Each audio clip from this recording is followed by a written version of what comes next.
আসসালামু আলাইকুম, স্বাগতম আপনাকে কোডিং উইথ মামুন ইউটিউব চ্যানেলে। এই ভিডিওতে আমরা আলোচনা করব রিমাইন্ডার সম্পর্কে। রিমাইন্ডার কি, কেন ব্যবহার করবেন সে বিষয়ে আমরা বিস্তারিত জানবো এই ভিডিও থেকে। দেন আসেন আমাদের লাস্টে যেটা আছে সেটা হলো এটা হলো আমরা যখন রিমাইন্ডার বার করতে যাবো, মডুলাস ভাগশেষ কি সেটা আমরা দেখতে যাবো, সেক্ষেত্রে আমরা কিন্তু এই মডুলাসটা ব্যবহার করবো। ঠিক আছে, রিমাইন্ডার জানার জন্য রিমাইন্ডার সেটার সিম্বলটা হলো আপনারা কিবোর্ডের মধ্যে 5-এ এটা পেয়ে যাবেন, এই পার্সেন্টটা এখানে আমি দেখাচ্ছি। ধরেন সাপোজ এখানে আমি দিয়ে দিচ্ছি পার্সেন্টটা করে আমি আপনাদেরকে দেখাচ্ছি।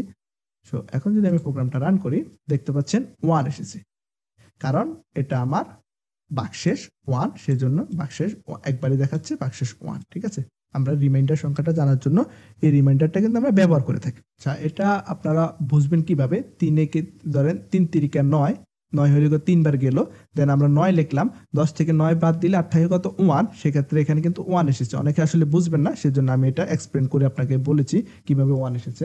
এর পরবর্তী ভিডিওতে আমরা আলোচনা করব ইনক্রিমেন্ট এবং ডিক্রিমেন্ট সম্পর্কে। খুবই গুরুত্বপূর্ণ একটা টপিক, সেই ভিডিওটা আপনারা অবশ্যই দেখবেন।